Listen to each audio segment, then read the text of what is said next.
Buenas tardes, amigos oyentes, ya estamos en los diálogos. Hay noticias interesantes como es el atentado a Maduro con un C4, pero además de eso, ver el desarrollo tecnológico. O sea, había una barrera en el contorno una barrera electrónica en el contorno de Maduro que se presume lo salvó. Ya hay 6 capturados, 4 que capturaron en un carro manejando el dron, más otros 2. Lo otro es la visita del canciller Moncada, Petipoa, al Vaticano, donde supuestamente, según versiones periodísticas, estaría solicitando, digamos, que algunos de los mediadores no continúen en el diálogo nacional. Se presume, entre otros, Silvio Báez, que con sus continuos Twitter y las declaraciones que ha dado Monseñor Mata de Estelí.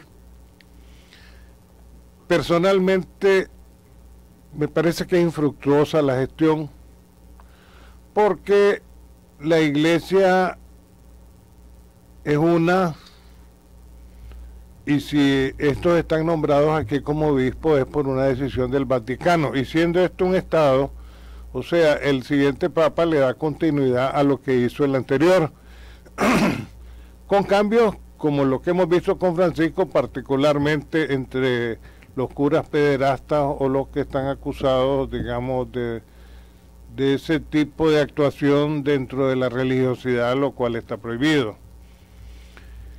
A lo sumo, pienso que lo que podría lograr Moncada, si es que la iglesia va a continuar en el diálogo, es que se abstengan de dar opiniones de carácter político. Hoy en el programa de la mañana yo hacía referencia a la Enciclopedia Católica del Vaticano y hay un capítulo del 2, versículo 3 al 5 de los Efesios, en que se define cuál es el papel realmente del mediador. El mediador es una parte neutral que hace propuestas a las partes, dice la Enciclopedia Católica, para buscar un fin común y un acuerdo. En ese sentido, el mediador se abstiene de dar opiniones. Ortega se quejaba la vez pasada en la plaza de que los obispos le habían dado 48 horas para que saliera del poder y pusiera su renuncia. Eso hizo de que Ortega interpretara como que eran partícipes de un golpe de Estado que intentaban los obispos darle en conjunción con los sectores de oposición, pero personalmente yo no creo que se cambie a nadie, Javier. Sencillamente aquí lo que va a haber es que el Vaticano puede llegar a un arreglo con Denis Moncada si Denis Moncada lleva suficiente autoridad para poder tocar el tema o negociar con las autoridades del Vaticano, y seguramente el Vaticano le pediría a los obispos aquí, y tienen que acatarlo, porque son obedientes y tienen que serlo, de no emitir juicios ni opiniones y dejar más bien que las partes sean las que se pongan de acuerdo, conforme dice el libro de Efesios en la Biblia, en el capítulo 2, versículos de 3 al 5. Mira, yo lo enmarcaría tu reflexión en algo mucho más amplio.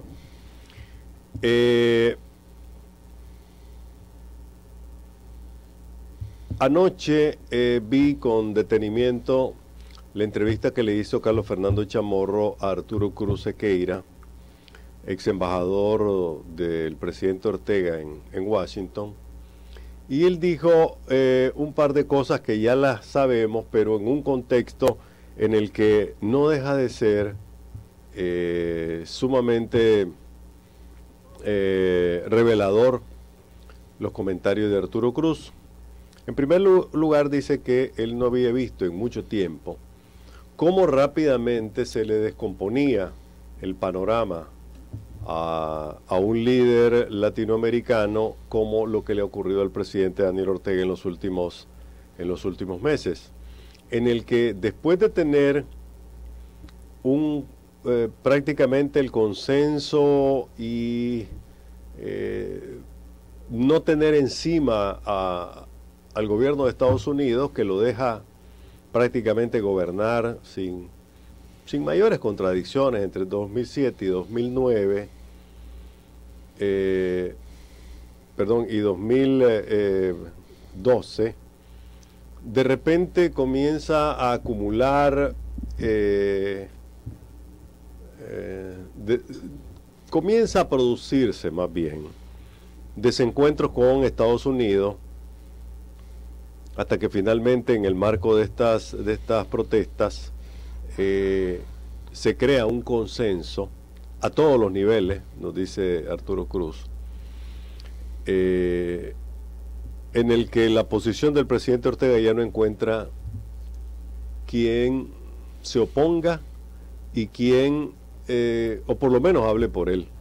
El último, que fue el senador Corker, tanto lo hemos comentado aquí, que había frenado en su escritorio NICA Act y había frenado otras iniciativas. Ahí estaban pegando todas las presiones de los republicanos, hasta que finalmente Corker se hace a un lado y ahora ya tenemos pues prácticamente un Senado que está listo para dos cosas.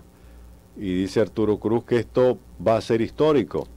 En primer lugar, porque además de las sanciones que ya le están poniendo al gobierno, puede ser que el Senado apruebe en los próximos días o semanas NICA Act, que estuvo congelada ahí durante 2 años seguidos, del 2016 a la fecha, y puede ser que se cree, dice, lo que ya está caminando, una Magnitsky Nicaragua, que la propuesta de ley ya está metida, que la impulsan los mismos republicanos que ya sabemos, y esto sería el primer país después de Rusia en experimentar una ley específica contra un gobierno como tal.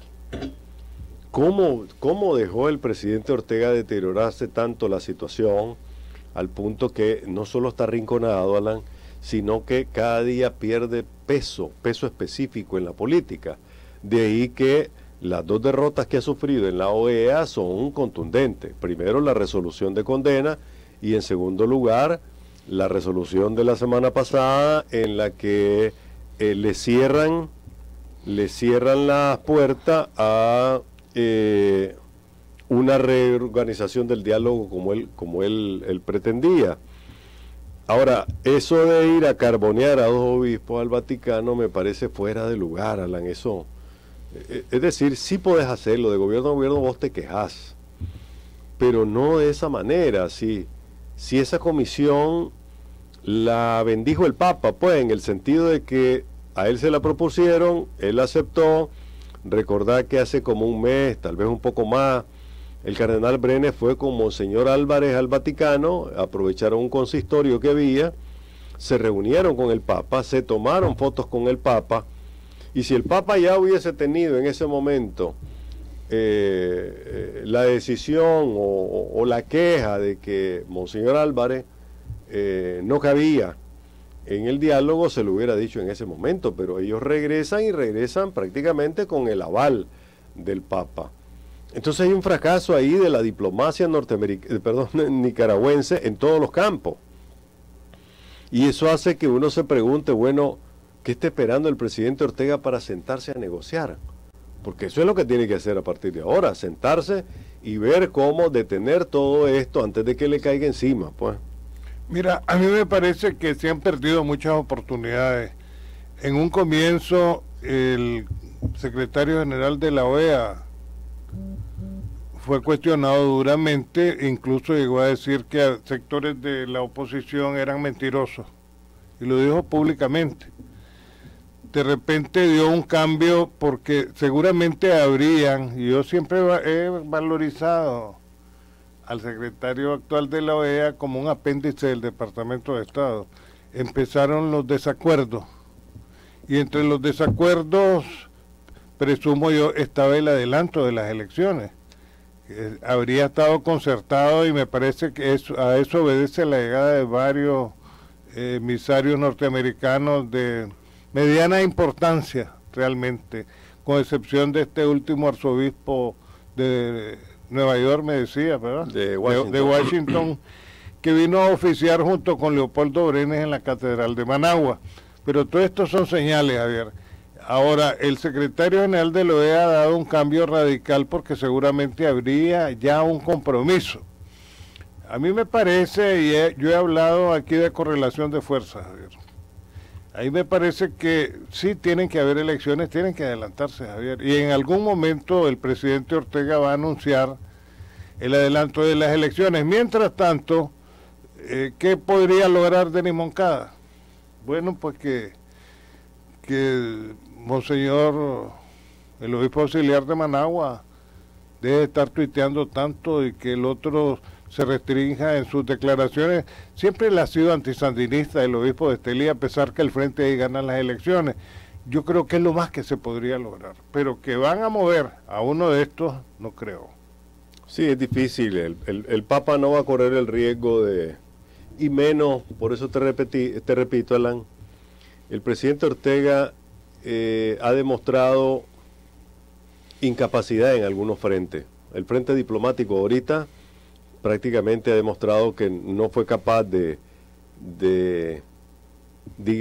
contener la ofensiva de los republicanos en contra del gobierno, al punto pues que ya convencieron a los demócratas, ya convencieron al Departamento de Estado y a la Casa Blanca de que es en contra del presidente Ortega. Yo creo que Moncada le quedó chiquito, demasiado chiquito al padre Escoto. Eso pienso definitivamente, este monje Marinol era un hombre que conocía muy bien la política americana porque ahí se educó. Le quedó chiquito a José León Talavera y le quedó chiquito a Víctor Hugo Tinoco. De ellos, el que me parece un poco más inteligente que podría ser el canciller, y no por el hecho que Denis Moncada sea periodista como nosotros o chiquito, pero sí lo miro más hábil. Hay unas declaraciones que dio a The Guardian, que es el periódico más importante de Inglaterra, que las encuentro bastante interesantes. En cambio, Denis Moncada no ha dado una, Javier, ni en la OEA, ni creo que en el Vaticano pueda dar mucho, porque a lo sumo, insisto, lo que puede lograr es que el Papa le diga a los obispos que manténganse en silencio y fíjense bien lo que dice la Sagrada Escritura sobre un mediador.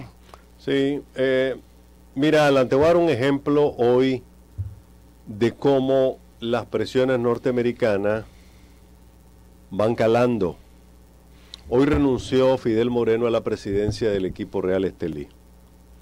Parece poca cosa, pero estamos hablando de que el equipo Real Estelí pertenece a una organización que es la CONCACAF, con la que tiene contratos, con la que tiene negocios, derechos de transmisión por televisión de los juegos, participar en competencias determinadas, derechos de marketing por las camisetas o por el nombre o lo que sea. Esto es un gran negocio, ¿no? El mundo del fútbol. También el Real Estelí es parte de la Federación de Fútbol de Nicaragua afiliada a la FIFA. En consecuencia, Fidel Moreno, que está sancionado con la Magnitsky Global, no puede, o sí puede, pero nadie se va a arriesgar a hacer contratos, por ejemplo, o a hacerle transferencias, donaciones o entrega de utilidades o lo que sea a el presidente de un equipo de fútbol que participa en competencias regionales que ha sido sancionado por Estados Unidos. Nadie se va a exponer a seguir aceptando a Fidel Moreno como su contraparte en un negocio determinado en el que Estados Unidos es miembro, porque Estados Unidos participa en la CONCACAF y participa de otros eventos deportivos, porque sencillamente está vetado. Este es un hombre radioactivo que no puede, digamos, entrar en ciertas esferas de los negocios porque simplemente está sancionado por Estados Unidos. Eso te lo pongo en pequeño.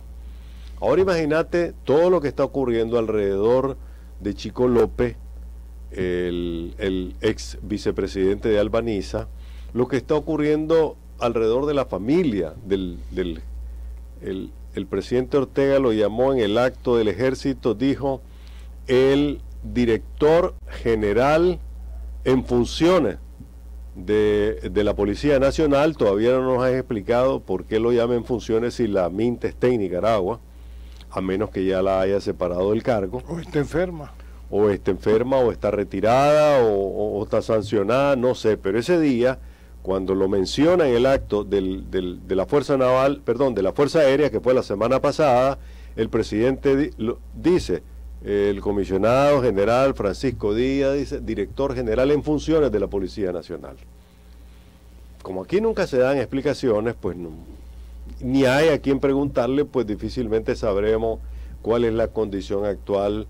Pero alrededor de Francisco Díaz, que está sancionado también, debe haber un montón de movimientos. Pues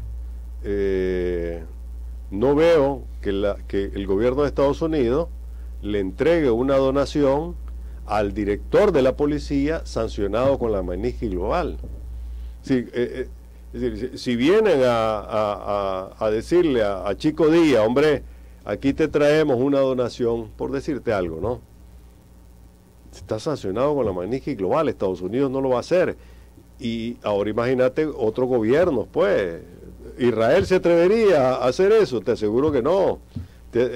¿Japón va a continuar entregándole dinero a la policía en esas circunstancias? Probablemente no.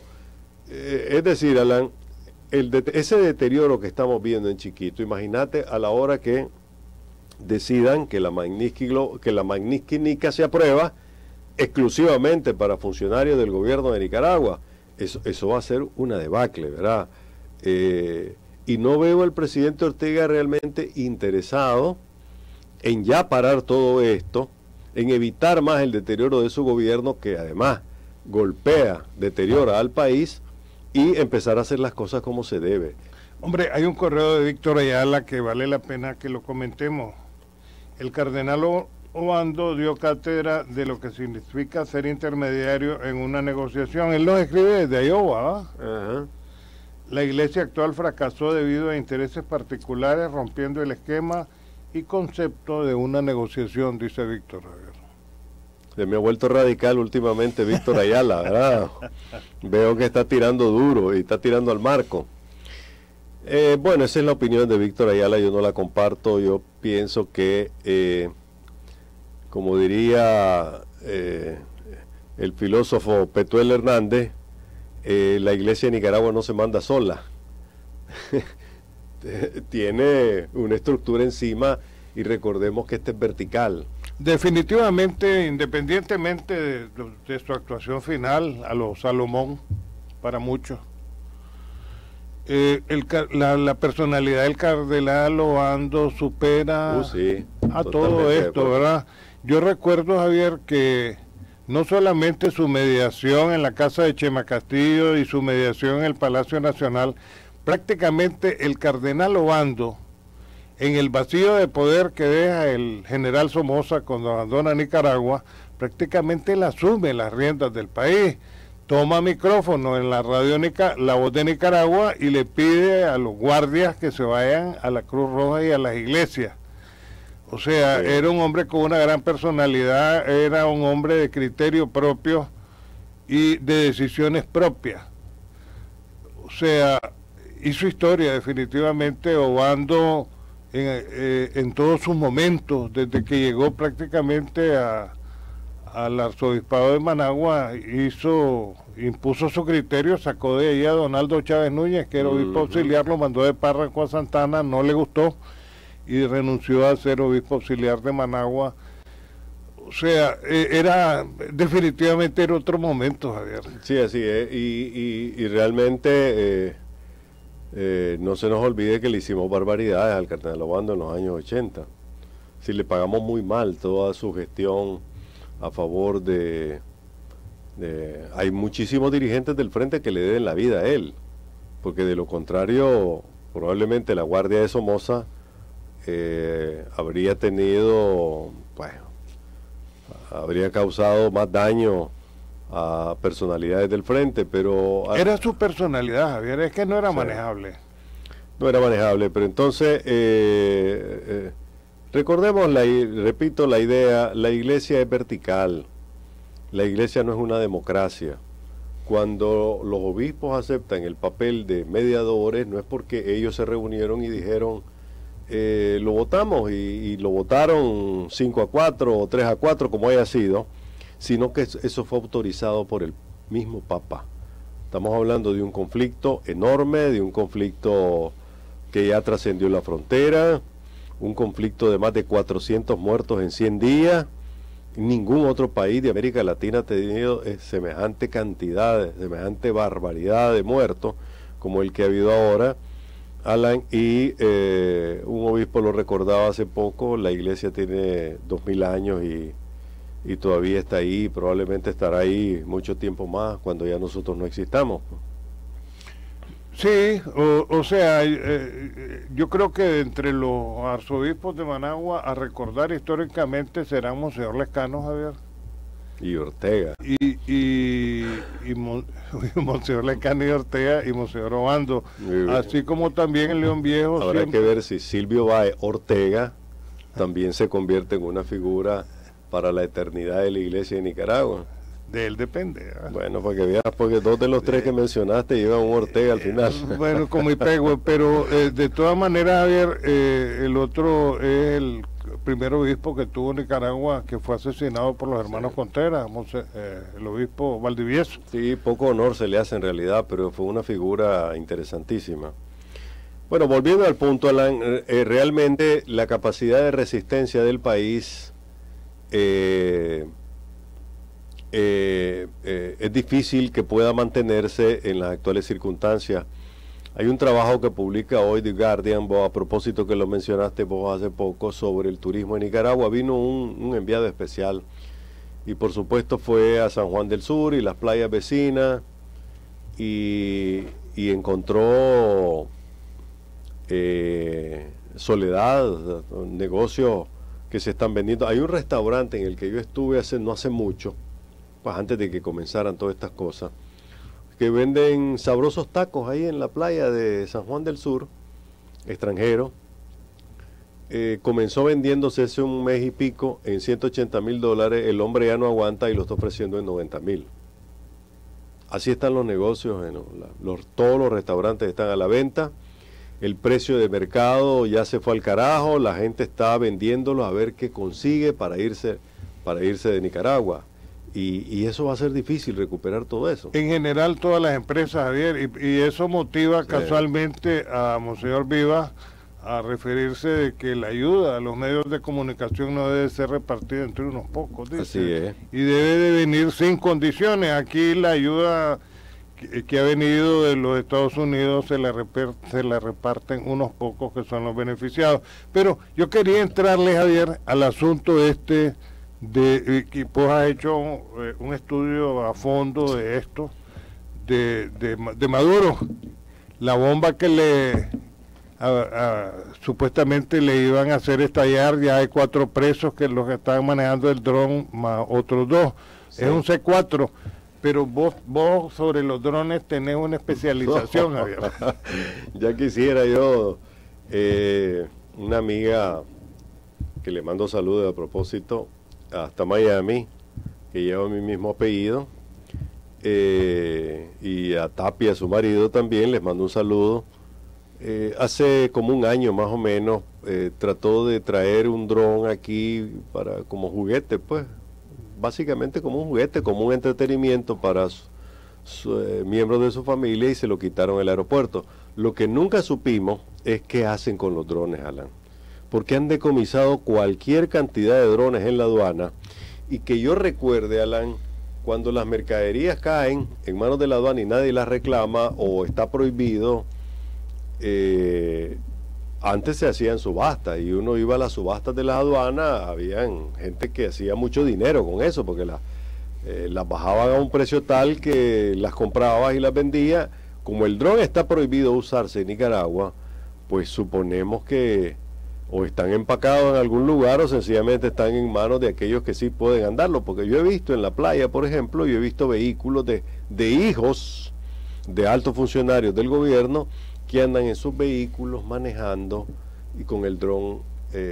Los niños andan jugando en la playa, ¿verdad? Y ahí van con el dron y ellos en un jeep. Bueno, hay unos drones en el mercado oriental, Javier, valen 700 córdobas, son unos helicópteros chiquitos. Sí, pero son juguetitos más bien. Pero bueno, Los que dice Maduro que eran parte de esa conspiración, pues eran unos drones mucho más grandes, capaces de traer una carga de C4, que es, digamos, uno de los explosivos más usados en el mundo, de uso oficial, desde el gobierno de Nicaragua, desde el ejército de Nicaragua hasta el ejército de Estados Unidos, muy usado por los terroristas también, muy usado por la guerrilla. Es lo que le llaman un explosivo plástico, muy poderoso. Hay un caso, Javier, ya que, porque vos lo dominás, hay un secuestrador y tiene a varias personas retenidas en los Estados Unidos. Dejaron ir un dron y se murió el secuestrador. O sea, hay diferentes formas de usarlo, no solo para entrega de pizzas como en los Estados Unidos. Bueno, con los drones Estados Unidos ha hecho barbaridades también. Ha matado cualquier cantidad de civiles. Recientemente los acusaron de que un dron norteamericano en Siria mató decenas de personas porque son ataques que son pues sin control o sin responsabilidad alguna. Pero volviendo al tema, Alan, lo que se sabe hasta ahora, porque hay muchas dudas en el ambiente, es cómo fue que estos drones llegaron a volar tan cerca del presidente Maduro. ¿Cómo es esa cortina electrónica? Es se acuerdan, y probablemente muchas de las personas se acuerdan todavía, que hace algunos meses, o años más bien, tal vez 10 años, en los bancos, algunos bancos implementaron un sistema de que vos podías llegar con el celular, después de que se dieron algunos asaltos a bancos, vos podías entrar con tu celular, pero no podías hablar, porque instalaron unos sistemas para bloquear las señales telefónicas. Pues eso es lo que tenía, según lo que hemos leído hasta ahora, eso es lo que tenía el presidente Maduro, un sistema de bloqueo de señales de celulares, para evitar que una señal celular, pues en aquel entonces en los bancos, la idea de bloquear las señales de celulares era para que alguien desde el interior de un banco no llamara afuera y dijera, ahora sí ya pueden entrar con las armas y asaltar. Inclusive hoy en día muchos de los bancos no te permiten que estés hablando libremente en una fila bancaria por celular, medidas de seguridad interna, lo que sea. Pero bueno, lo que hemos leído, y la verdad es que falta muchísima información que recoger, es que los sistemas de bloqueo de señales de celulares funcionaron. Aparentemente uno de los drones, cuando perdió la señal del que lo estaba manejando, explotó, y otro pegó contra un edificio. ¿A qué distancia está? No mucho, Alan, pero sí, varios cientos de metros. Yo vi los videos que han salido, ¿verdad? En donde se ve que el dron venía a una altura considerable, muy por encima de la tarima donde se encontraba Maduro. Vi el desconcierto de la seguridad personal cuando se escucha la explosión, hasta que finalmente uno de ellos, pasaron algunas décimas de segundo, hasta que uno de ellos tomó el protector que andan, que son unas cortinas antibalas. Yo recuerdo que aquí se armó un escándalo cuando en una ocasión el expresidente alemán apareció en público y uno de sus guardaespaldas andaba como un maletín. Fue un escándalo, pues aquí apareció en los periódicos la foto, pero es que eso era un maletín que vos podés abrir y lo convertís en una cortinita antibala. Pues de eso le pusieron como 4 o 5 al presidente Maduro. Todo el mundo se está burlando de la Guardia Bolivariana porque es la que venía desfilando, y cuando se escuchó la explosión, pues todo el mundo salió corriendo, un bloque enorme de soldados salió corriendo, y aquello fue un pandemonium. Pero realmente falta que se den más explicaciones, ¿verdad? Hasta ahora lo que ha habido acusaciones en abundancia. Acusar a Santos de estar detrás, acusar a Estados Unidos de estar detrás, un supuesto movimiento de oficiales o exoficiales del ejército que se atribuye la acción, y nada más, pues. Pero sí vimos cara de angustia de parte del presidente Maduro, lo vimos en un momento determinado asustado, el resto de gente estaba como congelada, se quedó congelada y pasaron un minuto tal vez antes de que reaccionaran. Pero me parece que falta mucha información de qué fue lo que pasó ahí, Alan. Bueno, hay que recordar que aquel del helicóptero, Javier, después lo mataron. Sí, así es. ¿Verdad? Y habían dicho que era un embuste de Maduro. Pero hay algo que alguien nos escribe, Delia López dice que hay, de México a los Estados Unidos pasan droga en drones. Interesante eso. Sí, no, los narcotraficantes tienen unos sistemas que te da risa, pues. Han usado hasta cañones para pasarla de un lado a otro. Efectivamente, los Estados Unidos han tenido que meter un sistema antidrones porque de un uso fácil, pues sencillamente un droncito y te pone un paquetito del otro lado y ese paquetito cuesta miles o le vas a sacar miles. ¿O te lo deja caer? O te lo deja caer. Pero los que crearon el dron para darle una utilidad militar fue Estados Unidos. Bueno, ellos lo usaron en Afganistán y lo usaron en Irak después. En Libia y en Irak. En Libia, en Irak, en otras campañas, y esto comenzó como una función militar y finalmente pues ahora se usa para repartir pizzas también y para que Amazon entregue productos en sus casas, pero en fin.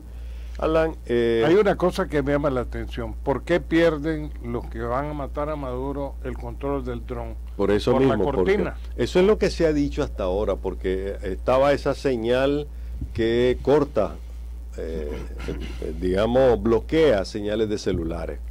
Y una señal como esta es una señal de radio.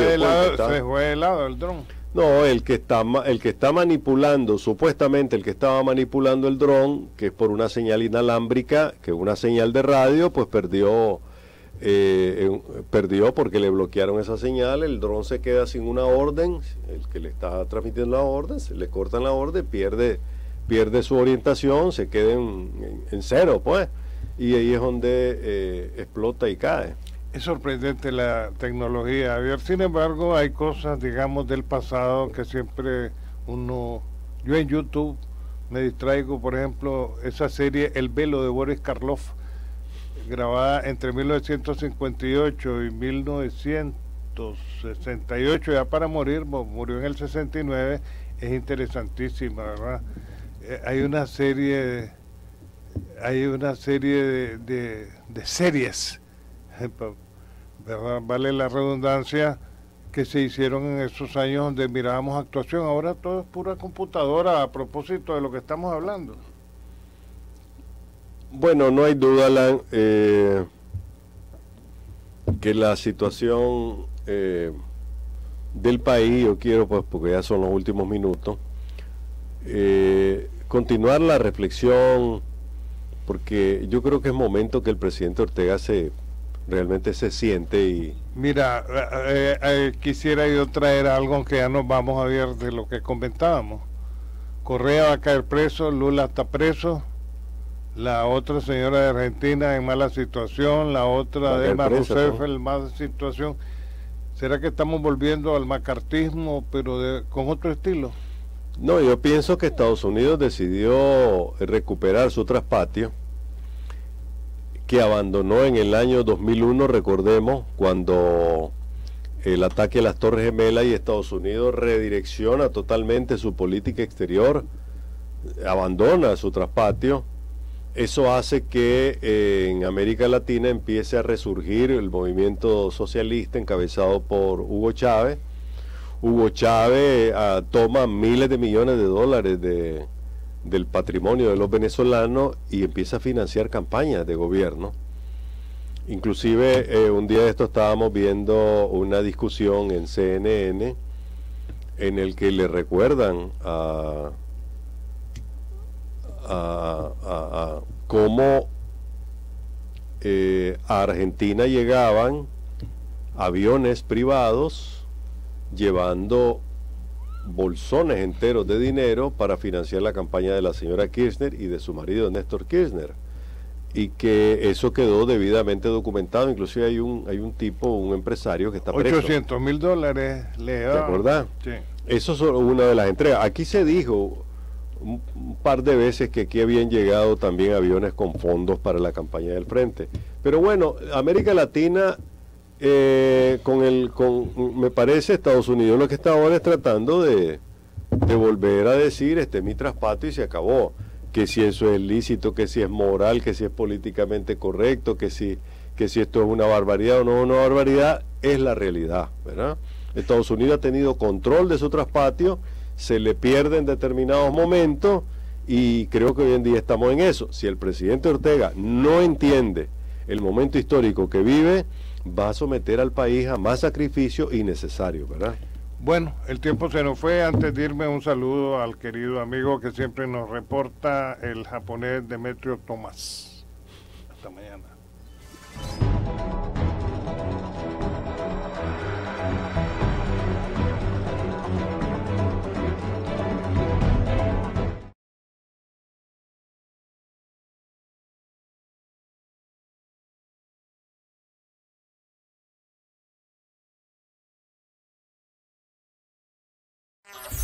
La Calle, el único semanario con circulación a nivel nacional, con deportes, sucesos, farándula, pasatiempos, horóscopo, la modelo de la semana para coleccionar.